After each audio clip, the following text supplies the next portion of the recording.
The understanding that we have of time, and that most society has of time actually, is as a kind of space. That's the dominant metaphor for time. Time is space. And as I understand it, there hasn't ever been a society found yet that doesn't do something with that metaphor. And by far the most common entailment of that metaphor is to do with past and future and travelling. And in something like 95% of societies that have been studied, the future is conceptualized as being in front, spatially, and the past is conceptualized as being behind. So we imagine time as a spatial extension, and the space extends in front of us and behind us, and perhaps to the side of us.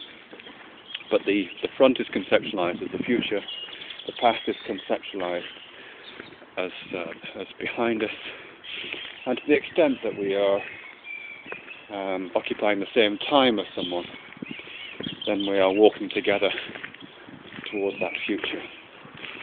Those metaphors are revealed in linguistic terms like, it's all behind me now, we might say, things in our past, or just this gesture that we do when we're trying to indicate the past.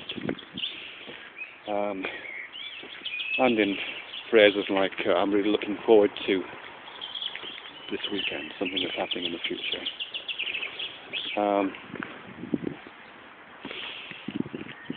There are one or two societies, I think the gerbil language community of Australia, I think is one of them, I'll have to check.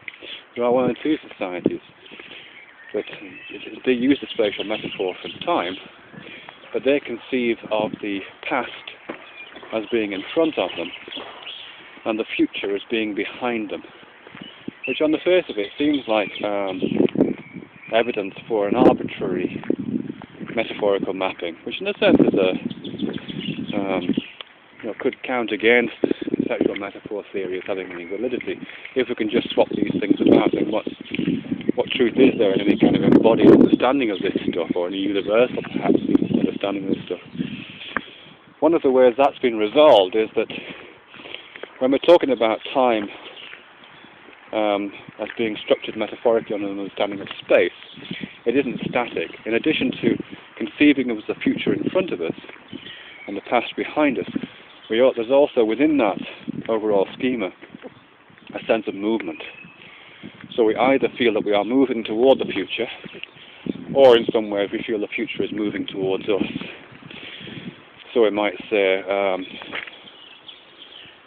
can't think of an example, but in the latter we might say the deadline is approaching fast if we see something in the future that we have to finish a project by, for example, and we're feeling the pressure of time there, then we conceive of the future as moving towards us and past us perhaps, or occasionally, and perhaps more frequently, we think of ourselves as moving towards the future, on a career path or something like that, as if we're careering along this road towards some future.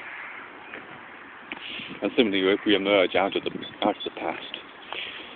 In those relatively few societies which have the variation on the metaphor, in which the past is considered to be in front of them and the future is considered to be behind them, they still have this movement metaphor. But in those cases, the movement is considered differently.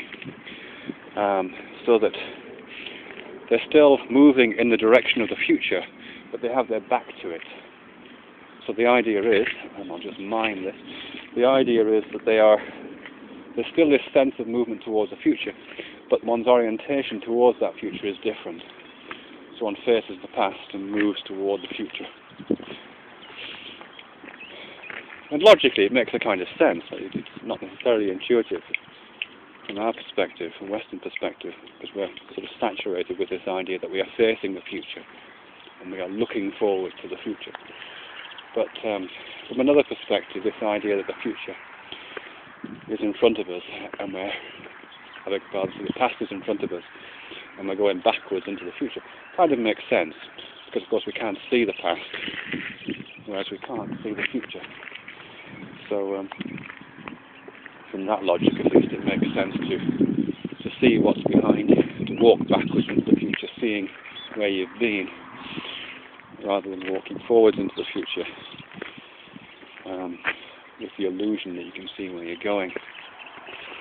I do wonder what the implications of that slight difference would be for how those societies run themselves differently. Clearly we are all very invested in the future. It's impossible not to constantly look forward to the future, constantly think about the future, feel that the future has a manifest reality in front of us, even though we can't see it. It's a sort of metaphorical manifestation in front of us, which the past hasn't.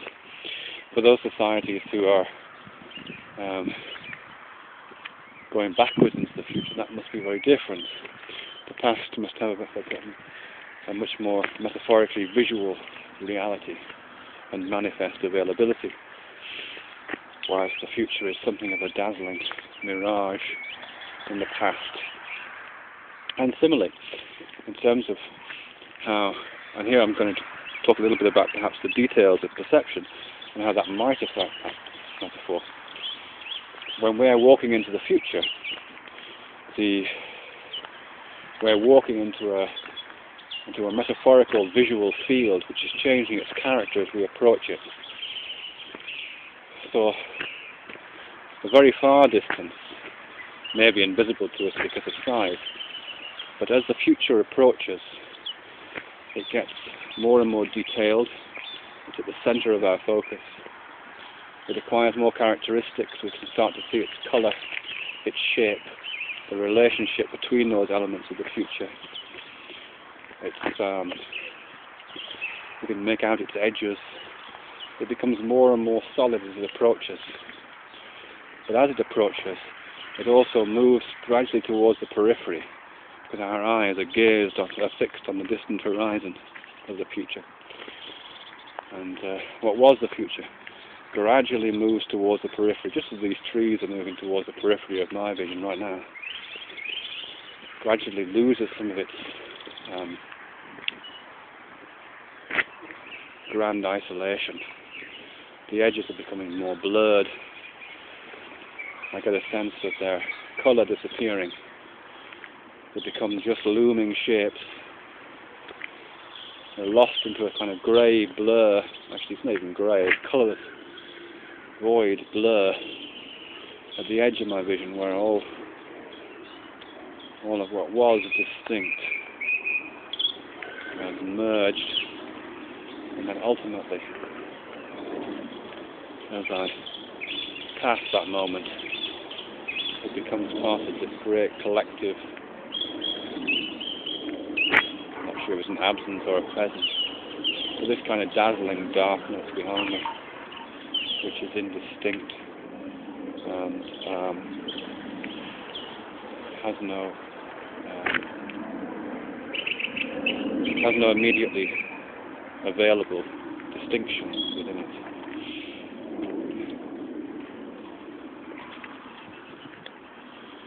I guess if I was a part of a linguistic community that had the other metaphor, in which I back toward the future, that would be a very different experience. In that case, the present would gradually form around me.